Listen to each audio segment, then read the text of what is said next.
Welcome to another episode of the Above the Business podcast. My name is Bradley Hamner, your host. On today's episode, we have Bruce Temkin. He's often referred to as the Godfather of Customer Experience, and he's also the host of the Humanity at Scale Redefining Leadership podcast.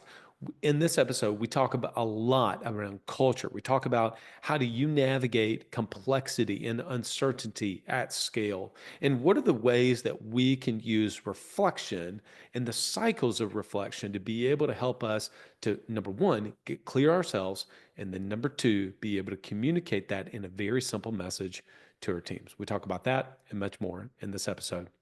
Without further ado, here's my conversation with Bruce Temkin. Bruce Temkin, welcome to the Above the Business podcast.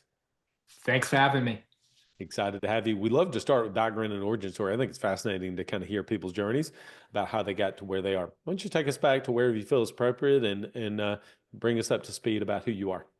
Yeah, I have a journey that doesn't make sense going forward, but I sometimes can make logic out of it going back. I started as an engineer designing submarine missile systems and made it all the way to do now, which is helping leaders understand how putting humanity first is actually the recipe to sustainable business and organizational success. So in the middle, I led lots of development organizations, tech organizations for Fidelity, for some internet startups. Then I spent 12 years at Forrester Research. For those who listen don't know, it's sort of one of, if not the leading research firm that looks at future trends with technology.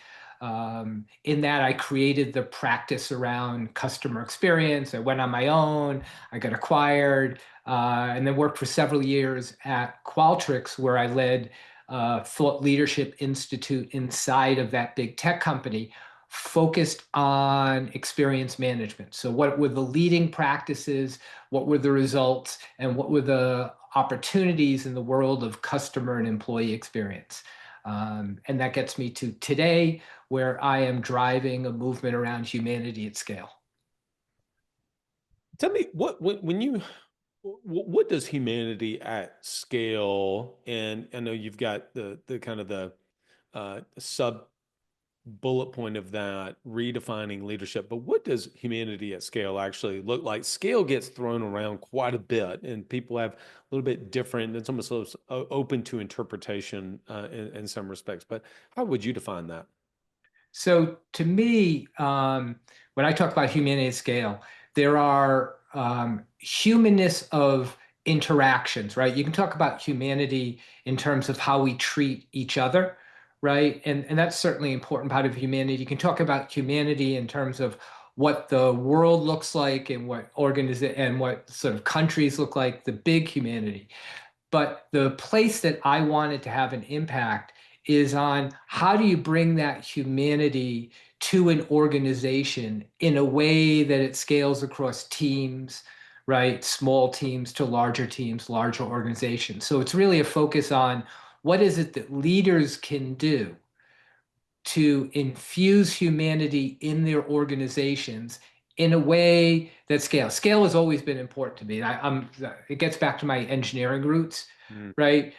There's a lot of stuff you can do in a lab. You can do one-on-one. You can do once, right? But if it doesn't scale, if it's not something that can be done repeatedly or mimicked by other people or happen in a consistent way over time, then it doesn't drive change and it doesn't have sustained impact. With so many people, and I don't know how much you see this, but I mean, this just came up yesterday, so it's relevant for me to ask this question. But business owner, we're having a conversation around um, culture, and it came up around specifically remote and even in some cases remote fractional teams. And they said, I think it's really, really hard to build culture whenever you're not with people, right? I mean, you may be across, the country. And so they said, yeah, I mean, I understand It's something I want to do. It could potentially extend my hours of sales time if I have somebody on, say, the Pacific Coast. You and I are talking, I'm Central, you're Eastern time, as an example. But I mean, they don't know how to be able to do some of those things. And so, do you see that often? And how do people um, kind of lead whenever more and more folks are working fractionally and even working remotely? Yeah, I think that so a lot of stuff I do work with does center around culture, and that's a common sort of situation, which is how do I embed culture into whatever group, fractional, distributed. To me, I come back to sort of a core foundation for any leader, which is the notion of intention and reflection. So I'll start there because I think that's a baseline you need to have, which is you have to be intentional about the things you do, and then you have to reflect afterwards. And if you don't have that, then anything I'm about to say about how you build culture ends up being meaningless, right? So on the intentional side, you have to think about what are the core tenets of the culture that you think are important. Right? You can't just say, I want to have a great culture and be vague in your thinking about it and then try and build like this connection with everyone that fulfills it, because that to me is not intentional enough. Intentional culture looks like I want every voice to be heard, or I want a culture where we sort of revel in new ideas, whether they're good or bad. So thinking about culture in those environments, you have to start with very intentional statements about what you want your culture to be like.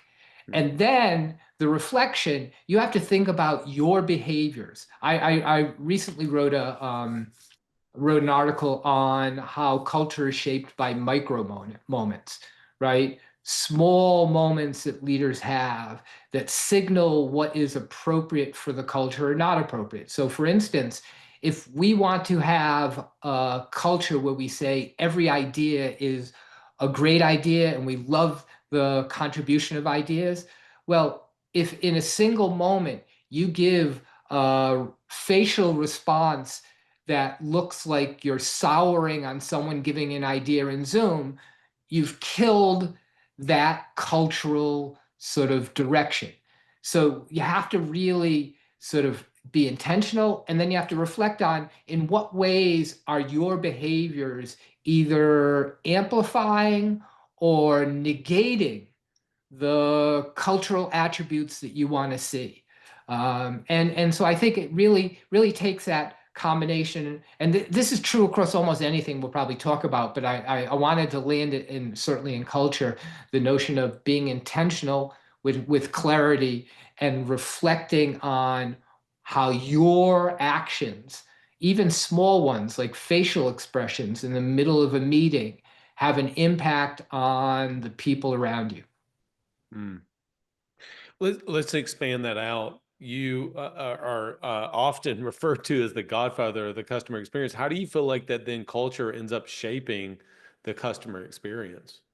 Oh, it's one of the so I wrote a years and years ago, I wrote something called the Six Laws of Customer Experience. And one of the laws is that unengaged employees can't create engaged customers. Right. At the end of the day, everything I think of organizations as systems, and the output of those systems actually interact with customers. So if you think about your organization's system, sort of the predominant component that creates that output that customer sees are employees, right? So if the employees aren't committed to the goals and the objectives of the organization, they're not connected to the purpose or vision, they're not going to try hard, they're not going to care much. If the organization itself and the leaders don't show the importance of customers, then neither will employees. So oftentimes, if I'm working with an organization and they want to improve customer experience, I'll oftentimes start with employees, right? Because what organizations sometimes do is say, okay, we have lousy customer experience. And oftentimes they probably have lousy employee experience, right? So we'll go and we'll try hard and we'll fix the customer experience. And it's like putting a you know, the phrase lipstick on a pig, right? Great, we can force the good experiences for customers. We can design things like good interactions in the contact center. We can design good interactions in the store. We can redo the digital environment. But what happens over time is if those employees aren't on board and committed to the same direction and feel like they're valued, then all those things that we put in place will deteriorate over time. And so even if we get a short blip in an improvement in customer experience, if our employees aren't engaged, then it won't last for very long. Yeah. Um, I'm curious around your ideas and thoughts about navigating complexity and change initiatives. And those necessarily don't always have to be together, but they certainly do tend to follow one another. You know, a business owner is wants to make a change. Seems like on a daily basis that business owners or weekly basis business owners want to make a change. And look, they always, myself included, we always try to make changes in an effort to be able to do more, to be able to grow the companies, period. Um, so the intent there is always good. That being said, with some of these change initiatives comes complexity and uncertainty. What are the ways that you have found that leaders have been able to successfully navigate both complexity, which could be inner operations, but it also could be outward changes depending on the business. I think the majority of our business owners are not dealing with some of the tariff changes, but that is a good example. That is very much an external change that could be affecting many other businesses that are out there. Yeah, so one of the things that I've been pretty active telling organizations over the last several years is that complexity and uncertainty aren't a blip in the environment. They're actually the background by which every leader needs to think about operating going forward. So complexity and uncertainty is just the way of the world now. And I think that the way you operate in complex, uncertain environments is that you sort of make shorter, you always have to have a long-term vision, but you have to make shorter term correction patterns.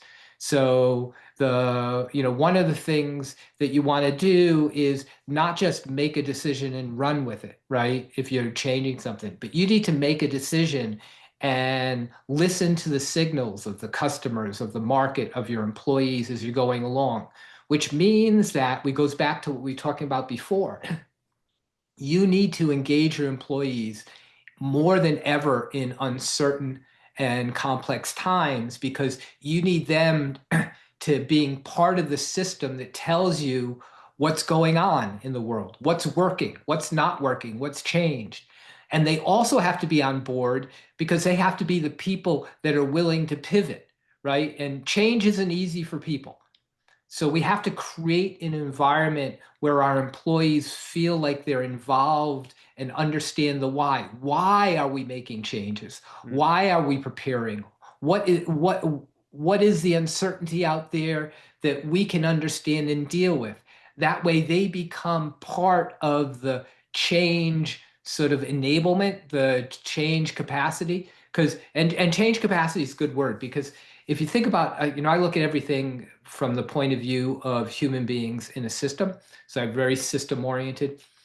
If you think about a bunch of people and a bunch of processes and a bunch of technology thrown together in a business, at the end of the day, those components have a fixed capacity to change or a set capacity to change, right?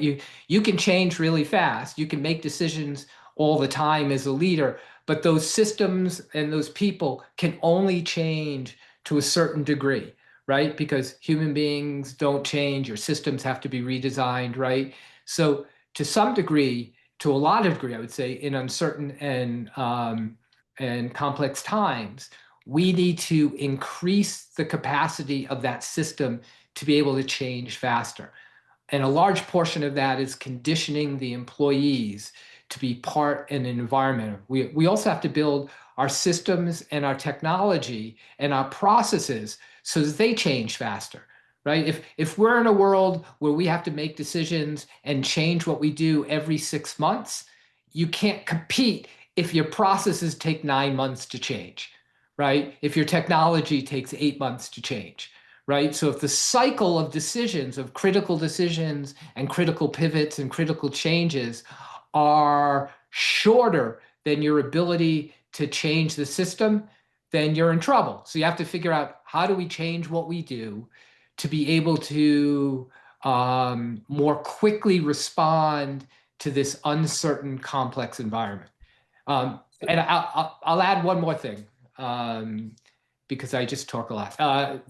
Even in complex times, it's important that leaders provide clarity and simplicity to their employees, right? It's fair to share the complexity, but at the end of the day, we have to give our employees clarity on where we're heading and give them hope that we're heading in the right direction.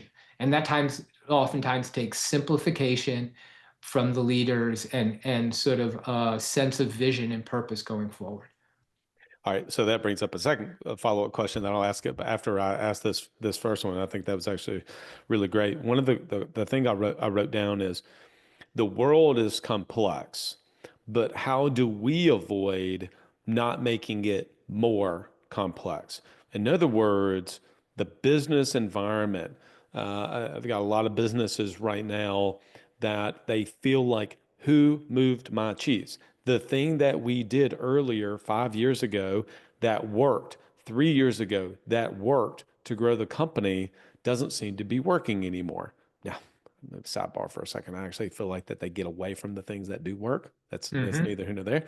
But my broader question is the world, the business environment is complex, it's changing. But how do we as the leader not do certain things to then overly make it more complex than it already is?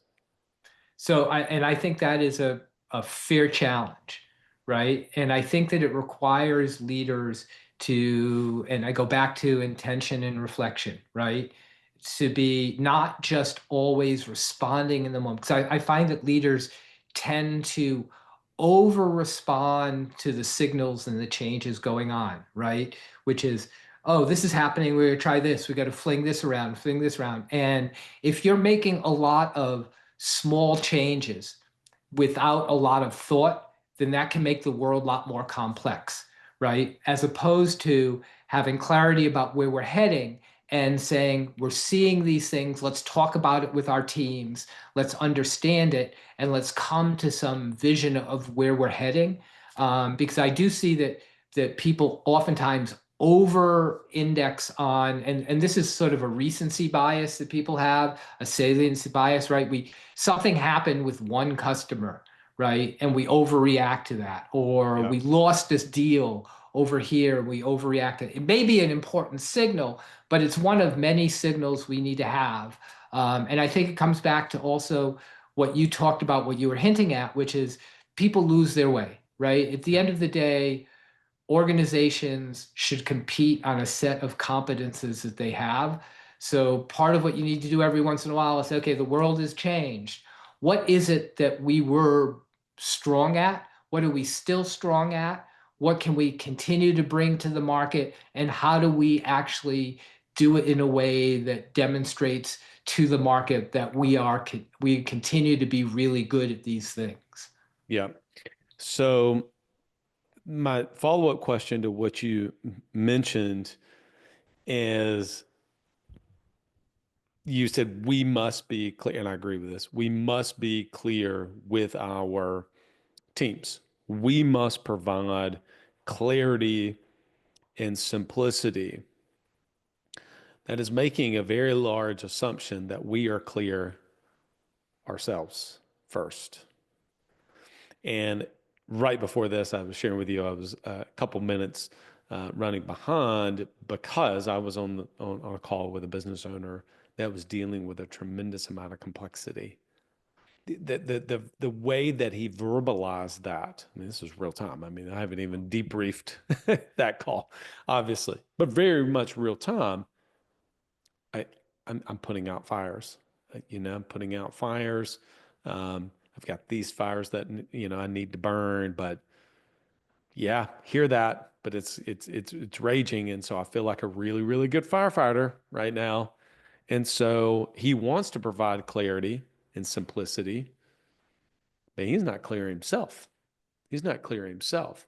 Hmm. And so how do you, whenever a business owner, entrepreneur, president feels like they're dealing with it, what are the things that they now need to do themselves? What are the things you help them navigate through so that they can find the clarity, they can find the simplicity to then be able to express that over to the team so that they don't feel like that they're honestly, it gets really hard for a business owner to go, I don't know.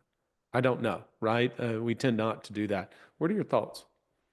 Yeah, I see that a lot, and generally the companies I deal with are very large companies, hundreds of thousands of people operating globally. So you can imagine what complexity might look like in like Sure, that environment, right? sure. Um, to me, like at the end of the day, you have to, as a leader, you have to recognize that there are situations that are drawing your attention, Mm, right?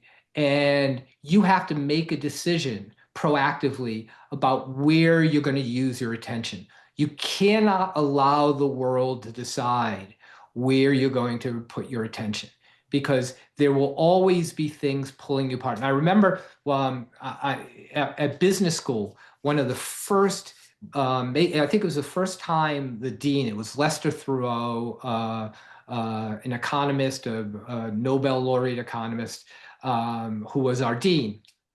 And he said something that stuck with me, which is that you're going to be working, you're going to be at school, and you're going to see so many things that are going to spark your interest, and you could read all night, and you'll never, ever be able to consume all of the material that we're going to throw at you.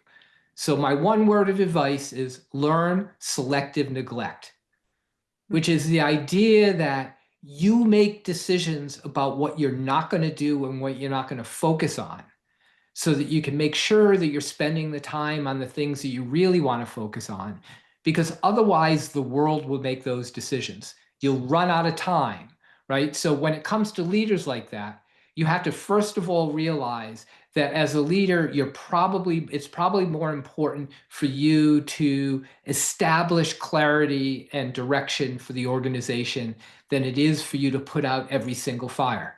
So it might mean I need to step back and let some fires rage for a while, right? Because if you think about a fire, let's use the fire metaphor, right? If I'm a firefighter in the middle of a forest that's ablaze, right? If I spend all my time with my single hose trying to put out that fire, it'll continue to rage and grow and we'll never get ahead of it.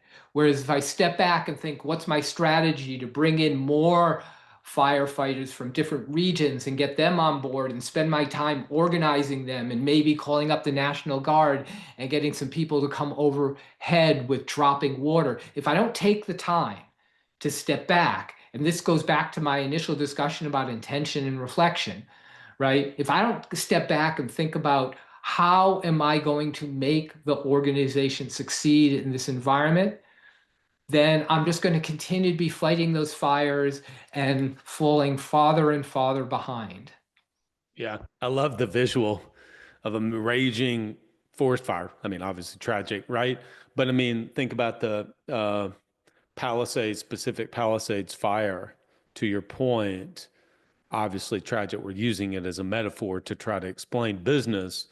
And one person out there with their fire hose, good luck to you. Not gonna work, right? And so, yeah, I think that's absolutely fantastic. How do you work with business owners? How do you work with leaders, CEOs, presidents of companies? What does that actually look like for you, Bruce?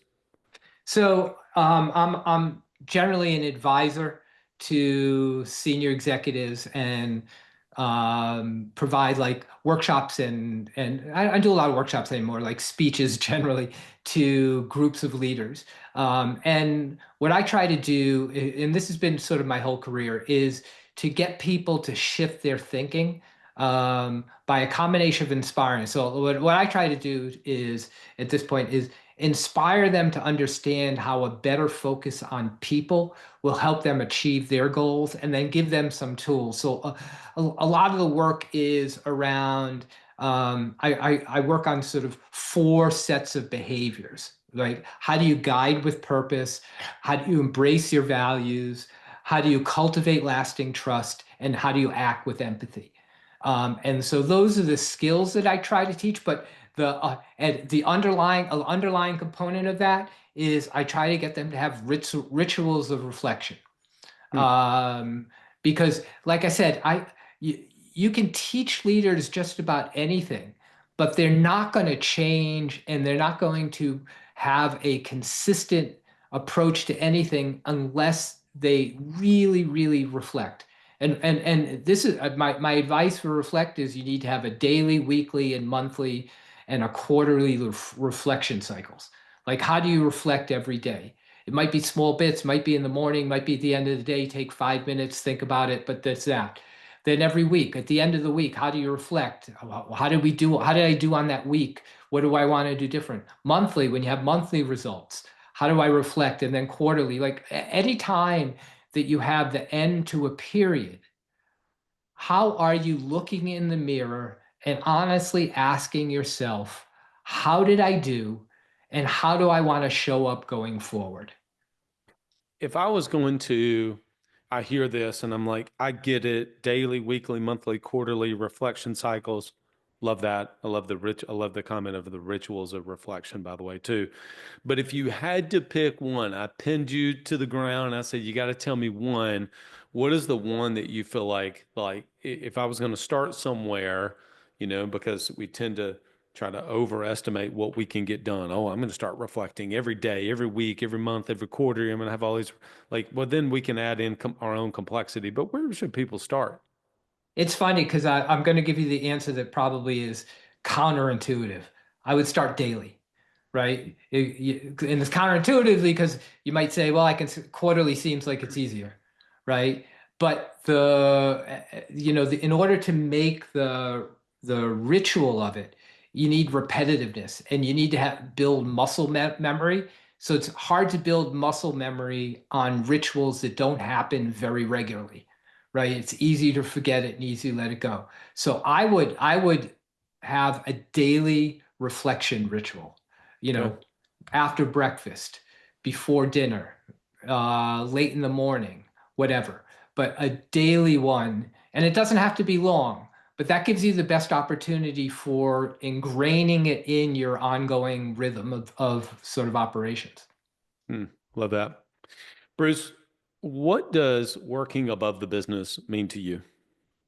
So, I'm going to personalize it to my focus and my vision, right? To me, working above the business is understanding that whatever we do, whatever business you have, we're impacting people. We're impacting employees, we're impacting customers, and we're impacting the communities in which we serve.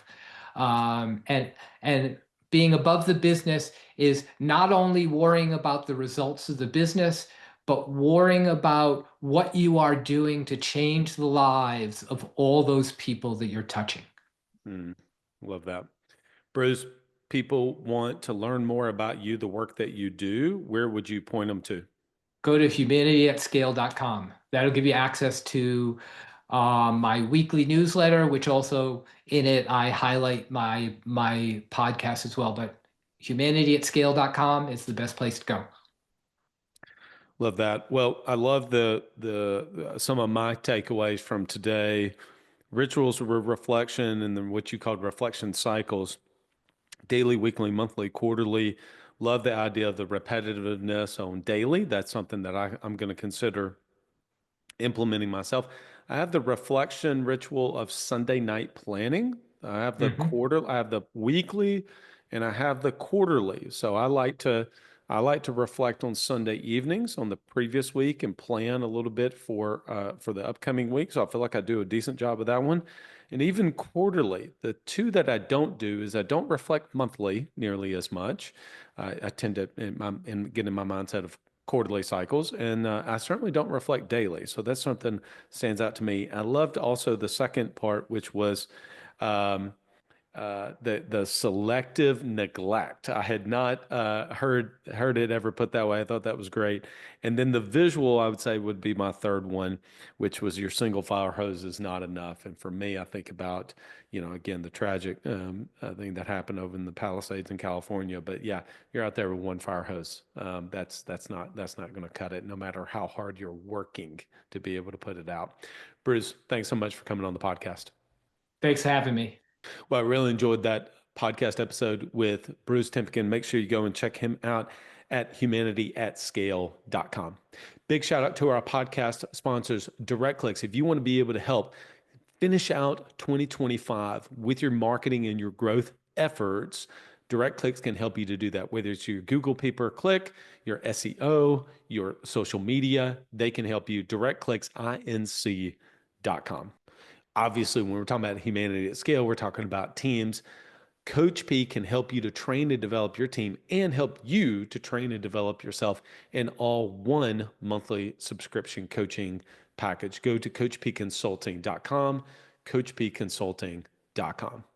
We all understand the value of team, whether it's a remote team or an in-person team. We also understand as business owners and entrepreneurs how smart it is to be always recruiting, because you never know when you're going to have a gap in your team that you're going to need to backfill.